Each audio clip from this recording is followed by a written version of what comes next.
Good morning, students. Students, today we will study some more topics on communicable disease. Last class, you have already understand about what is communicable disease. I think you all understand this topic. What is communicable disease? A disease which is transmitted by person to person is known as communicable disease.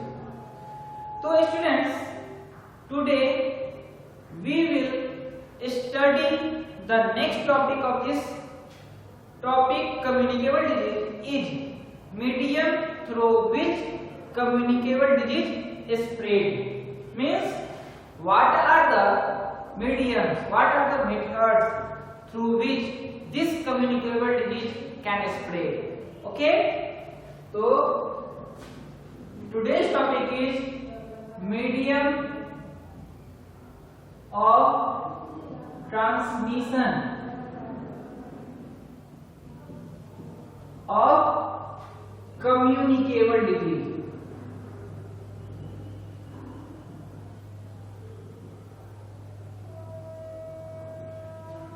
Okay, तो देखिए ये जो medium word आता है, medium का मतलब होता है माध्यम, रास्ता, ठीक है।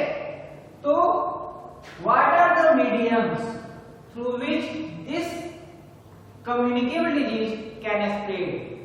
The first medium is food and water. Okay,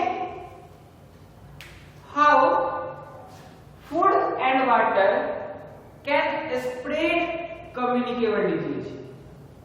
The first question arises, how food and water can spread communicable disease. Then we can say that हम कह सकते हैं कि अगर हम अनकवर्ड फूड अगर हम कंज्यूम करें तो हमको कोई डिजीज हो सकता है।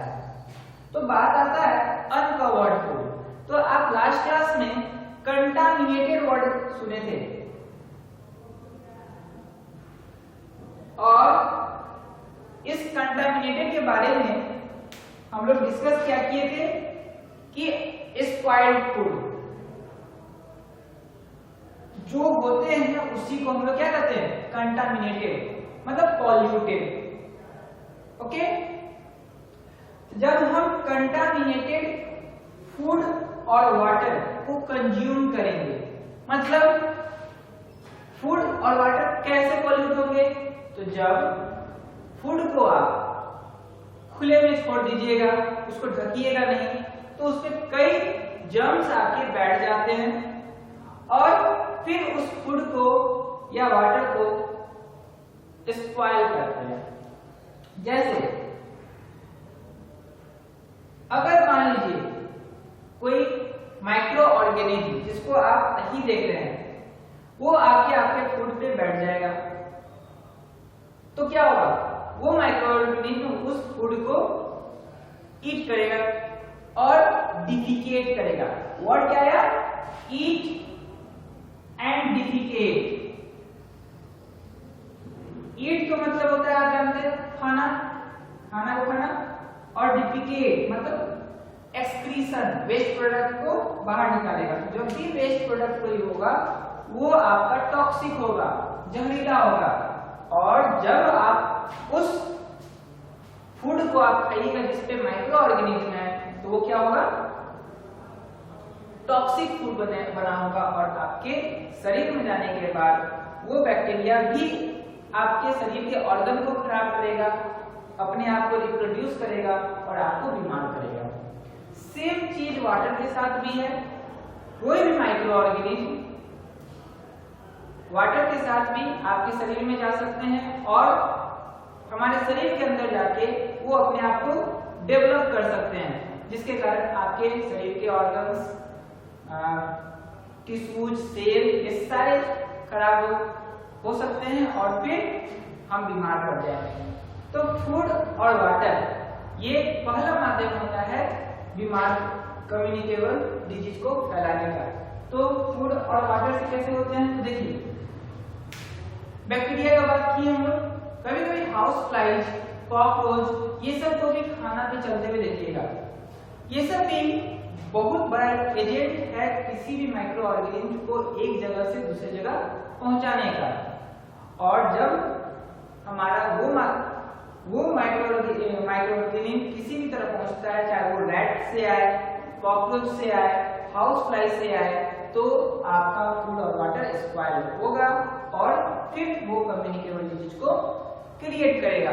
तो कौन कौन से डिजीज फूड वाटर से हो सकते हैं, तो हम लोग पढ़े हैं टाइफाइड, जॉन्डिस, फिर कॉलेरा, etc। ठीक है, तो फर्स्ट टॉपिक था आपका, फर्स्ट पॉइंट था water and food. Okay, food and water ये एक माध्यम होता है कम्युनिकेबल डिजीज के स्प्रेड होने का। अगला जो मीडियम है वो है हमारा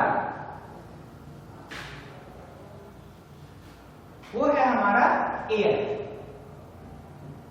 आप जानते हैं कि हवा हर जगह प्रेजेंट है, ऐसा कोई जगह नहीं है जहां पे हवा नहीं है हमारी सड़क पे। तो जब हम छींकते हैं, खांसते हैं या थूकते हैं, मतलब कौन कौन प्रोसेस किए, कफिंग, खांसना, स्नीजिंग, छींकना और स्पीटिंग मतलब थूकना। चाहे खांसेंगे, चाहे छींकेंगे, चाहे थूकेंगे, इन तीनों प्रोसेस में हमारे शरीर से ड्रॉपलेट निकलते हैं, वाटर ड्रॉपलेट। और अगर हम किसी बीमारी से ग्रसित हैं, मतलब हमको कोई बीमारी हुआ है और तब खांस रहे हैं, छींक रहे हैं या थूक रहे हैं, तो हमारे शरीर से वाटर ड्रॉपलेट उसके साथ निकलेंगे। इन तीनों में से कोई भी चीज करेंगे तो वाटर ड्रॉपलेट निकलेंगे, वो हमारे एयर में मिक्सअप हो जाएंगे और जो उस नजदीकी, हमसे नजदीकी कोई अगर व्यक्ति है तो उस तक वो एयर जाएगा और उसको भी इन्फेक्ट कर देगा। ठीक है, मतलब हम अगर इन्फेक्टेड पर्सन हैं तो हमारे शरीर से जो वाटर ड्रॉपलेट निकला उसमें वो माइक्रो ऑर्गेनिज्म प्रेजेंट होंगे और बगल वाले जो पर्सन है अगर वो हेल्दी हैं तो उनको भी ये माइक्रो ऑर्गेनिज्म उनके शरीर में जाके ये सब चीजों से बीमार कर देंगे और जो बीमारी हमको होगी उनको भी वो बीमारी हो सकती है। ठीक है, तो एयर भी एक माध्यम बना। अब इसके सहारे कौन कौन से बीमारी हो सकते हैं, तो एक बीमारी आप सिंपली कॉमन जानते हैं, कॉमन कोल्ड,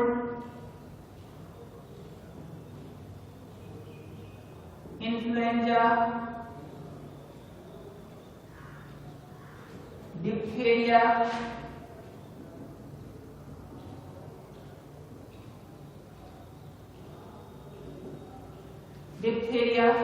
डिप्थीरिया जो है वो नोज और आपको नोज और थ्रोट से रिलेटेड बीमारी होती है। तो ये सब कुछ बीमारियां हैं जो एयर के माध्यम से पर्सन टू पर्सन कम्युनिकेट हो जाता है। ठीक है, चलिए अगला है हमारा अगला जो होगा वो है हमारा इंसेक्ट्स।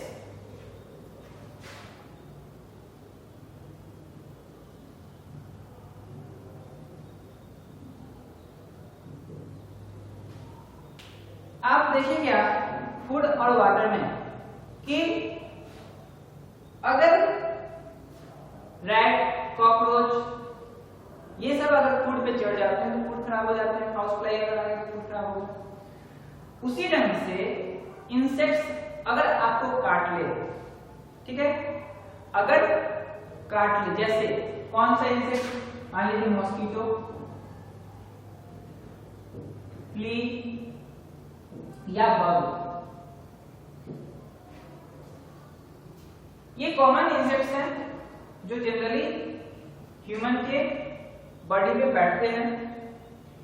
तो ये अगर कोई पर्सन के ब्लड को कैरी किए हुए है, आप जानते हैं कि मॉस्किटो किसी पर्सन का ब्लड का क्या करता है, सक करता है, फ्ली भी वही काम करता है और बग भी वही काम करता है।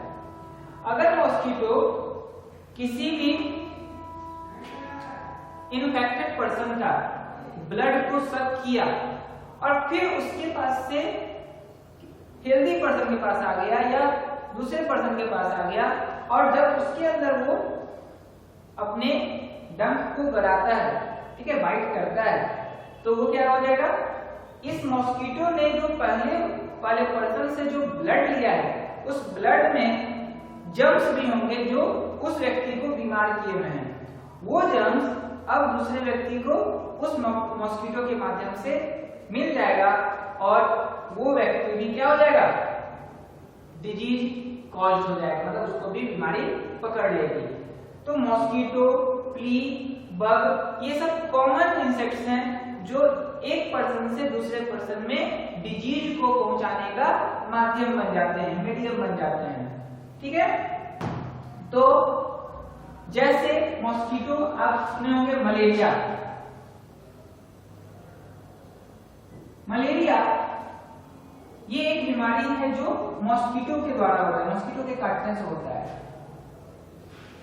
कौन से मॉस्किटो, तो एनोफिलिस,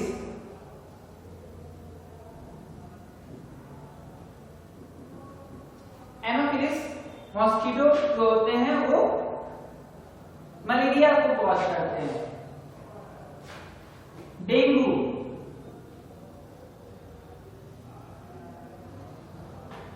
ये एडिस मॉस्किटो के काटने से होता है, ठीक है। तो ये जो है बीमारी के कैरियर भी हैं, आप पढ़े थे लास्ट क्लास में वेक्टर और कैरियर। तो ये मॉस्किटो जो है वो बीमारी को कैरी भी करते हैं। अगर आप बात करें इंसेक्ट से थोड़ा सा बड़े जानवर जैसे डॉग का बात करें, मंकी का भी बात कर सकते हैं। तो ये ऐसे एनिमल हैं जिनमें रेबीज पाया जाता है। रेबीज एक वायरस है, माइक्रो ऑर्गेनिज्म है।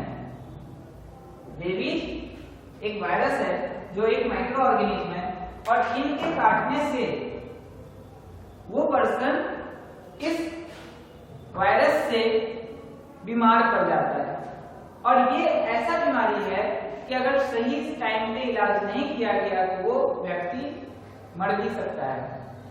तो इंसेक्ट्स, कुछ एनिमल ये सब कैरियर हैं और ये कम्युनिकेबल डिजीज को स्प्रेड करते हैं, फैलाते हैं। तो आपने जाना होगा क्या कि डॉग कोई किसी को काट लेता है तो उनको सुई लगती है, तो वो सुई क्यों लगती है, इसी रेबीज वायरस से बचने के लिए। चलिए अब अगला मीडियम को देखें। अगला ऐसा कौन सा माध्यम है जिससे कि हमारा कम्युनिकेबल डिजीज फैलता है, ठीक है। तो अगला हमारा है डायरेक्ट कांटेक्ट। आपकी बुक में भी ये होगा, देखिएगा डायरेक्ट कांटेक्ट। डायरेक्ट कांटेक्ट का मतलब क्या हुआ? डायरेक्ट कांटेक्ट का मतलब हुआ कि मान लीजिए कोई व्यक्ति किसी बीमार व्यक्ति का टॉवल यूज किया, कम यूज किया या उससे रिलेटेड कोई भी सामान को यूज कर लिया और वो सामान को कैसे यूज किया, बिना प्रॉपर वॉश के, बिना उसको डिसइंफेक्टेंट किए हुए।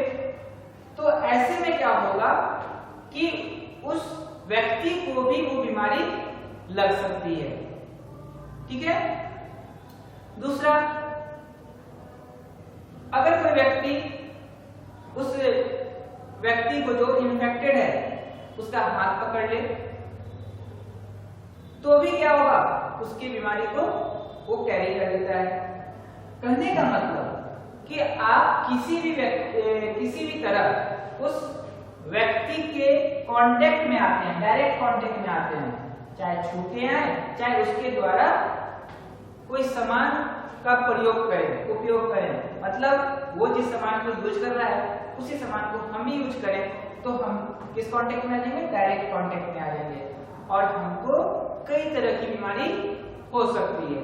ठीक है, तो डायरेक्ट कांटेक्ट भी एक माध्यम हो सकता है कम्युनिकेबल डिजीज के स्प्रेड का, फैलने का।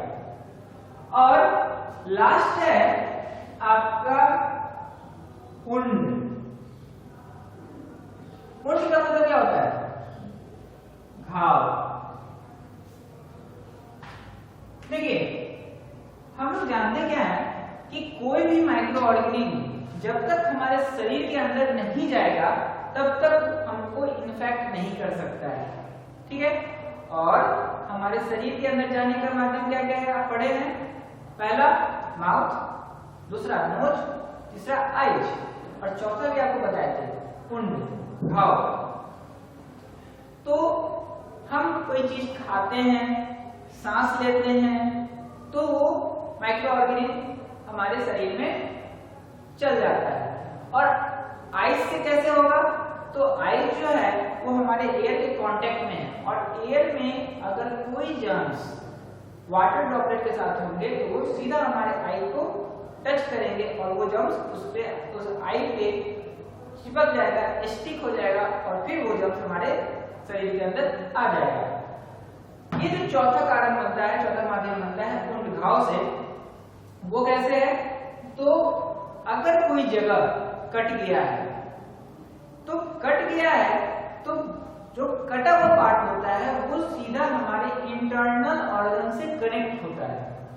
ठीक है, तो कोई भी जर्म्स उस कटे हुए पार्ट को अगर टच कर ले, मतलब कटे हुए पार्ट तक पहुंच गए, तो सीधा वो हमारे शरीर के अंदर इन हो जाएगा और फिर हमारे शरीर के अंदर वो अपने आप को डेवलप करेगा और कई तरह की बीमारियां फिर हमारे शरीर को हो सकती है।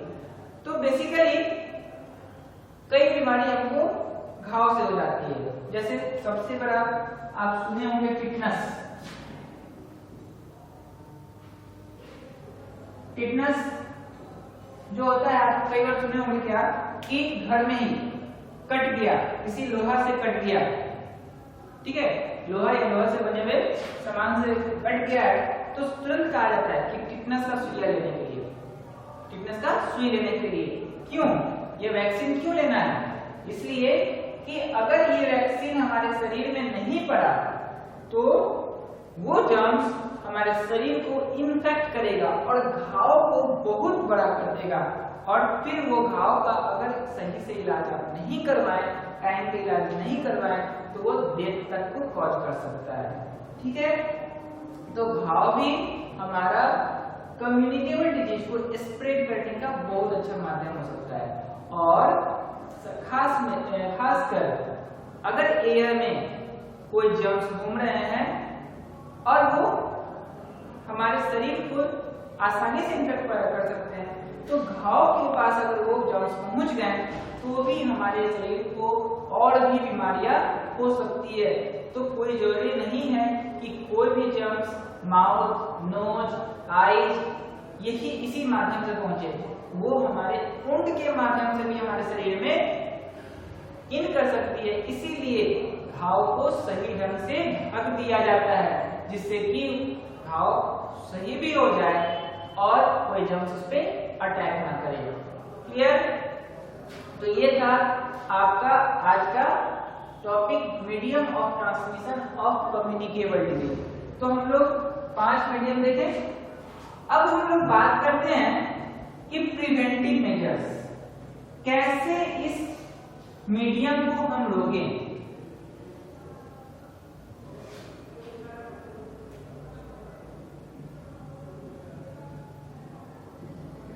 प्रिवेंटिव मेजर्स,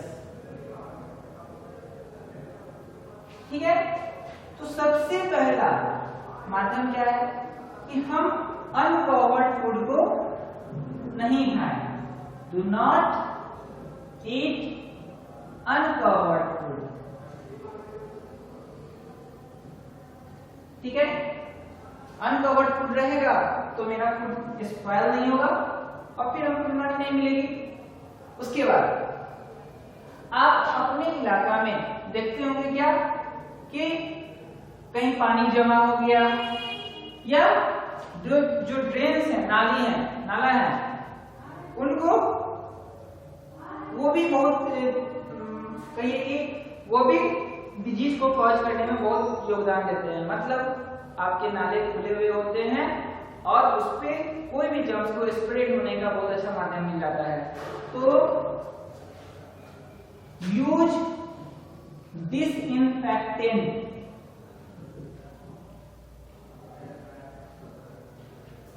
डिसइंफेक्टेंट कौन कौन, जैसे ब्लीचिंग पाउडर हो गया, ठीक है, इसका इस्तेमाल करने से हमारे आसपास क्या होते हैं, मच्छर नहीं पनपते हैं, कोई बीमारियां नहीं होती हैं जो कैरियर का काम करे, और जो जर्म्स होते हैं वो मर जाते हैं। ठीक है, इसके बाद अगर आपको खांसी सर्दी ये सब है तो हमेशा खांसने समय या छींकने समय क्या करना चाहिए, मुंह और नाक को कवर करना चाहिए। Cover nose and mouth during sneezing and coughing. ठीक है, अगर आप खांस रहे हैं, छींक रहे हैं तो उस समय क्या करेंगे, उस समय कवर कर लेंगे। फिर इसके आगे क्या ले सकते हैं, आपको अगर कोई इंसेक्ट काट लिया, घाव हो गया, तो उस घाव को हमेशा ढक के रखिए। Always cover wounds. ठीक है, घाव को हमेशा ढक के रखिए जिससे कि वो जल्दी से सही हो जाए। इसके बाद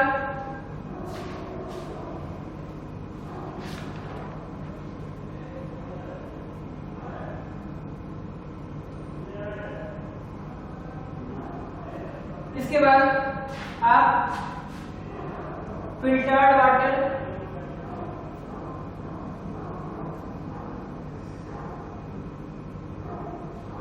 या बॉइल्ड वाटर, फिल्टर्ड वाटर या बॉइल्ड वाटर का यूज कीजिए तो क्या होगा, आप कई तरह की बीमारियों से बच सकते हैं। ठीक है, इसके बाद एक लास्ट टॉपिक आज का है, इसी प्रिवेंटिव मेजर्स में क्या एक प्रोसेस होता है पैस्चराइजेशन। जब हम मिल्क को, आप देखते हैं अपने घर में एक सर्टेन इंटरवल पे कुछ देर पे मिल्क को गर्म किया जाता है। उसका कारण है, मिल्क को गर्म करने का कारण होता है क्या कि अगर आप ज्यादा देर तक उसको छोड़ दीजिएगा तो उसमें बैक्टीरिया ग्रोथ कर जाएंगे और वो सारा मिल्क खराब हो जाएगा। तो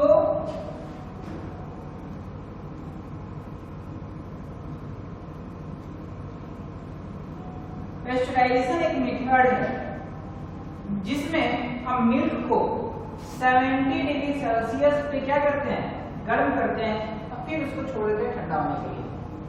तो इससे क्या होता है कि हमारा जो जर्म्स है वो डेवलप नहीं करता है और हमारा दूध भी बच जाता है। तो जब भी आप दूध पीजिए तो पैस्चर्ड मिल्क को कंज्यूम कीजिए, मतलब गर्म दूध पीजिए।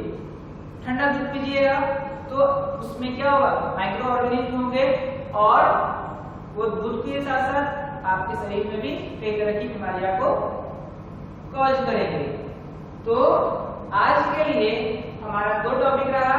पहला, कौन कौन स्टेप्स हो सकते हैं, कौन कौन मीडियम हो सकते हैं जिससे कि हमारा कम्युनिकेबल डिजीज स्प्रेड हो सकता है, और दूसरा क्या क्या प्रिवेंटिव मेजर्स लेने पे उस कम्युनिकेबल डिजीज से बच सकते हैं। तो स्टूडेंट्स आज के लिए बस इतना ही। नेक्स्ट क्लास में कम्युनिकेबल डिजीज के बाद हम लोग शुरू करेंगे नॉन कम्युनिकेबल डिजीज, मतलब नेक्स्ट क्लास में हम लोग का टॉपिक होगा नॉन कम्युनिकेबल डिजीजेज, और उससे फिर रिलेटेड जो भी टॉपिक होगा उसको हम लोग देख के नेक्स्ट क्लास में इस चैप्टर को कोशिश करेंगे खत्म करने का। Okay, thank you.